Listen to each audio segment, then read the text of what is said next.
مکہ کے چاروں طرف پہاڑوں کا سلسلہ ہے اور بیچ میں کعبہ ہے۔ زور کی بارش ہوتی تو شہر میں پانی بھر جاتا۔ پھر کعبے کی دیواریں نیچی تھیں اور دیواروں میں چھتیں بھی نہ تھیں، جیسے ہمارے یہاں کی عیدگاہ۔ ایک بار کا واقعہ ہے کہ بہت زبردست سیلاب آیا جس سے بہت سی عمارتیں ڈھہ گئیں اور پانی کعبے کے اندر پہنچ گیا۔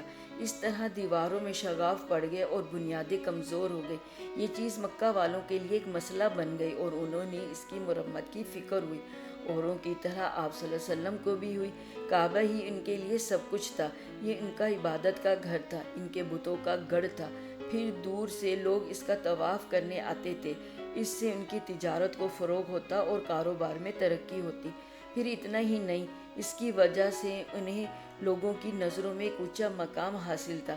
آنے والے اس کی عزت کرتے اور اپنے سے اونچا اور برتر سمجھتے، کیونکہ یہ اس کے ہمسایہ تھے، اس کی خدمت اور پاسبان تھے اور اس سے متعلق مختلف عہدوں سے سرفراز تھے۔ چنانچہ یہ لوگ ایک جگہ جمع ہوئے اور آپس میں مشورہ کرنے لگے کہ کیا کیا جائے، کون اسے ڈھائے اور پھر کون اسے تعمیر کرے۔ کعبہ اللہ کا سب سے مقدس گھر ہے۔ وہ ڈرتے تھے کہ کہیں اسے ڈھانے سے اللہ ناراض نہ ہو جائے، کہیں سر پر کوئی عذاب نہ آ جائے۔ عقل حیران تھی کہ کریں تو کیا کریں، لیکن عمارت بالکل بے جان ہو چکی تھی، بنیادیں کمزور پڑ چکی تھیں اور ہر آن اس کے ڈھہ جانے کا خطرہ تھا، لہٰذا اس کو ڈھانے کے سوا کوئی چارہ نہ تھا۔ چنانچہ چاروں ناچار انہوں نے ڈرتے ڈرتے بہت ہی پشت و پیش کے بعد اسے ڈھانے کا فیصلہ کر لیا۔ لیکن ابھی ایک مسئلہ اور تھا۔ نئی عمارت مضبوط اور پائیدار ہونی چاہیے۔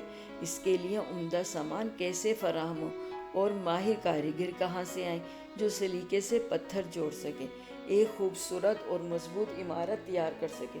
خدا کا کرنا، انہی دنوں ایک رومی آدمی مصر سے جہاز لے کر چلا۔ وہ حبشہ جا رہا تھا، مگر جہاز جدہ کی بندرگاہ پر پہنچا تو ساحل سے ٹکرا کر ٹوٹ گیا۔ اس جہاز پر عمدہ قسم کی لکڑیاں اور بہترین قسم کا تعمیری سامان تھا۔ اس آدمی نے سارا سامان بندرگاہ پر اتار دیا اور انتظار کرنے لگا کوئی جہاز حبشہ جانے والا ملے تو سامان لاد کر وہ لے جائے۔ قریش کو اس واقعے کی خبر لگ گئی، لہٰذا فوراً انہوں نے کچھ آدمی دوڑائے۔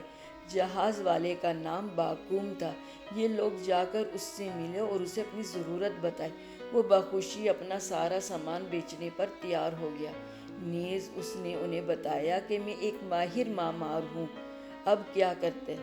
تم کو تو کاریگر کی تلاش تھی اور بیٹھے بٹھائے ایک اچھا کاریگر مل رہا تھا۔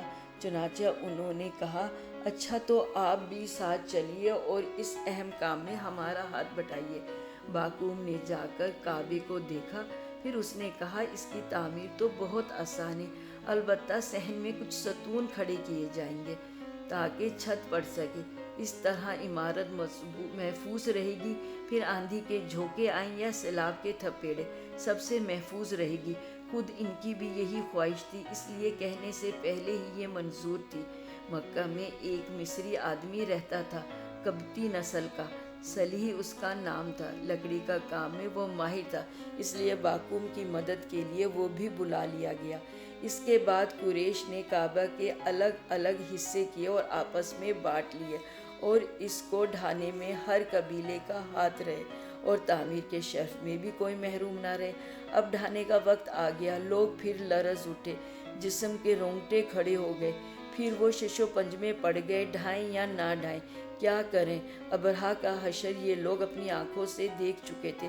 جو کعبہ کو ڈھانے کے ارادے سے نکلا تھا، پورے لاہ و لشکر کے ساتھ آیا تھا، لیکن نہ کعبے تک پہنچ سکا نہ واپس جا سکا، پورے لشکر کے ساتھ تہس نہس ہو گیا۔ اس واقعے کو ابھی زیادہ عرصہ نہیں ہوا تھا، اس کی ہلاکت اور بربادی کا عبرت ناک منظر لوگوں کی نگاہوں کے سامنے آ جاتا اور وہ سہم جاتے، لیکن ان کا مقصد ڈھانا نہیں تھا، بنانا تھا۔ چنانچہ نمازیں پڑھیں، قربانیاں کیں، دعائیں مانگی، التجائیں اور مناجاتیں کیں۔ پھر ایک آدمی آگے بڑھا، خوف سے اس کا جسم کانپ رہا تھا، وہ تھا ولید بن مغیرہ۔ لرزتے ہاتھوں سے اس نے قندال پکڑی اور ایک ستون ڈھا دیا۔ ہر طرف سناٹا چھایا ہوا تھا اور لوگ چپ چاپ کھڑے دیکھ رہے تھے۔ انہیں انتظار تھا کہ دیکھیں ولید کا کیا حشر ہوتا ہے اور وہ کس بلا میں گھرتا ہے۔ رات گزر گئی، نئی صبح بھی نمودار ہو گئی، لیکن ولید کا کچھ نہ ہوا، اس پر کوئی بھی آفت نہ آئی۔ اب قریش کی ہمت بندی اور دل کو اطمینان ہوا۔ انہوں نے کعبے کی عمارت ڈھانی شروع کر دی۔ ڈھانے میں سب نے حصہ لیا اور پتھروں کو ہٹانے میں بھی سب شریک رہے۔ ڈھاتے ڈھاتے وہ ایک سبز چٹان پر پہنچے۔ اس پر بھی کدالیں ماریں، مگر کدال چھٹک چھٹک کر گئی اور چٹان جوں کی توں رہی۔ پھر وہی نئی عمارت کی بنیاد بنی۔ قریب ہی پہاڑیوں کا سلسلہ تھا، وہاں سے وہ پتھر ڈھو ڈھو کر لائے اور نئی عمارت بنانے لگے۔ آپ صلی اللہ علیہ وسلم اور آپ صلی اللہ علیہ وسلم کے سارے چچا اس کام میں پیش پیش تھے۔ دیکھتے ہی دیکھتے محکم دیواریں کھڑی ہو گئیں۔ کعبے کی پرانی دیوار میں مشرق کی طرف ایک کالا پتھر تھا اور اب بھی ہے۔ اس کو حجر اسود یعنی کالا پتھر ہی کہتے ہیں۔ عرب اسے بہت متبرک سمجھتے تھے۔ اسلام میں بھی اس کا خاص مقام ہے۔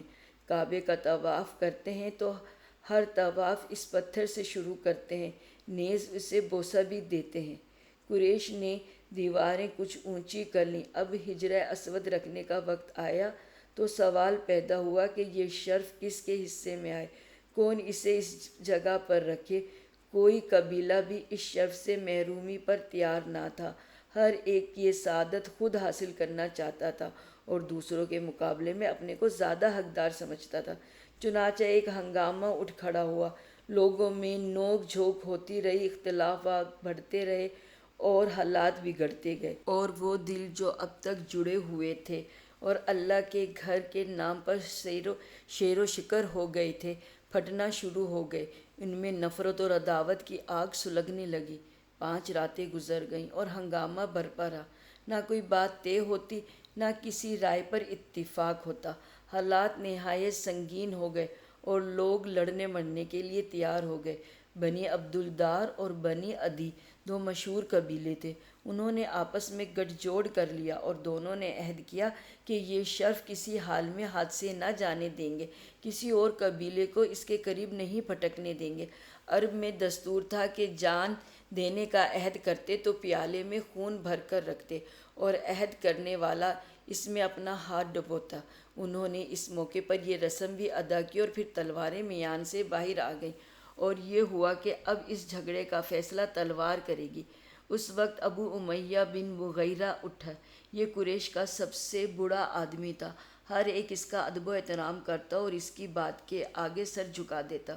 اس نے بڑی منت سماجت کی اور کہا، میرے بھائیو، عزت اور سرداری میں تم سب کا رتبہ برابر ہے، بلا وجہ آپس میں لڑو جھگڑو نہیں، نفرت اور عداوت کی آگ نہ بھڑکاؤ، عقل و ہوش سے کام لو اور میری بات مانو۔ پہلا قریشی جو باب الصفا سے داخل ہو کر آئے، اس کا فیصلہ اس پر چھوڑ دو۔ یہ رائے سب نے مان لی۔ کعبے کے گرد حرم شریف کی 4 دیواری ہے۔ اس کے دروازوں میں سے ایک دروازے کا نام باب الصفا ہے، کیونکہ یہ صفا پہاڑ کی طرف پڑتا ہے۔ سب نے نگاہیں باب الصفا پر گاڑ دیں اور انتظار کرنے لگے کہ دیکھیں ان کی قسمت کا فیصلہ کس کے ہاتھ میں جاتا ہے اور وہ کس طرح اس گتھی کو سلجھاتا ہے۔ رب کا کرشمہ دیکھو، تھوڑی ہی دیر بعد ایک خوبصورت جوان باب الصفا سے نمودار ہوتا ہے۔ وہ تیزی سے چلا آ رہا ہے۔ دیکھتے ہی دیکھتے سب چیخ پڑتے ہیں، امین امین، محمد امین کا فیصلہ تسلیم۔ کتنا اعتماد تھا قوم کو اس جوان پر۔ پوری قوم میں کوئی نہیں جسے اس کی دیانت داری میں شبہ ہو، کوئی نہیں جسے اس کا فیصلہ ماننے میں تحمل ہو۔ دیکھنا ہے آج اس نازک موقع پر وہ کیا کردار پیش کرتے ہیں۔ لوگ بے تابی سے آگے بڑھے اور آپ صلی اللہ علیہ وسلم سے فیصلہ چاہا۔ آپ صلی اللہ علیہ وسلم نے فرمایا، ایک کپڑا لاؤ۔ کپڑا آیا تو آپ صلی اللہ علیہ وسلم نے اسے پھیلا دیا، پھر حجر اسود اٹھایا اور اس پر رکھ دیا۔ پھر فرمایا، ہر قبیلے کا سردار ایک ایک کونا پکڑ لے اور سب مل کر اٹھائیں۔ چنانچہ قبیلوں کے سردار آگے بڑھے اور انہوں نے کپڑے کے کونے کو پکڑے اور جس جگہ پتھر لگانا تھا وہاں تک لے آئے۔ پھر آپ صلی اللہ علیہ وسلم نے اسے خود اٹھایا اور اس کی جگہ رکھ دیا۔ لوگ خوشی سے اچھل پڑے، ہر طرف مسرت و شادمانی کی لہر دوڑ گئی۔ کتنا پیچیدہ مسئلہ تھا اور کتنی آسانی سے حل ہو گیا، ہر ایک کی ناک رہ گئی اور کوئی اس شخص سے محروم نہ رہا۔ آپ صلی اللہ علیہ وسلم کی حکمت اور دانائی سے ایک زبردست فتنہ دب گیا اور قوم انتہائی تمکن خانہ جنگی سے بال بال بچ گئی۔ دشمنی اور دعوت کے شعلے بجھ گئے اور سب سے پہلے کی طرح شیر و شکر ہو گئے۔ پھر قریش نے کعبے کی تعمیر مکمل کی، ستونوں پر چھت ڈال دی اور اندر جانے کے لیے ایک دروازہ کھول دیا جہاں بتوں کا مہاراجہ ہبل براجمان تھا۔ اس وقت تک عمر مبارک 35 بہاریں گزر چکی تھیں۔ آپ نے دیکھا محمد صلی اللہ علیہ وسلم کتنے سچے تھے، قوم میں کس قدر محبوب تھے، بے داغ سیرت، پاکیزہ طبیعت، اور ہر ایک آپ صلی اللہ علیہ وسلم کی عزت کرتا اور جو کچھ فرماتے اسے تسلیم کرتا۔ اور بے شک تم عظیم کردار کے مالک ہو۔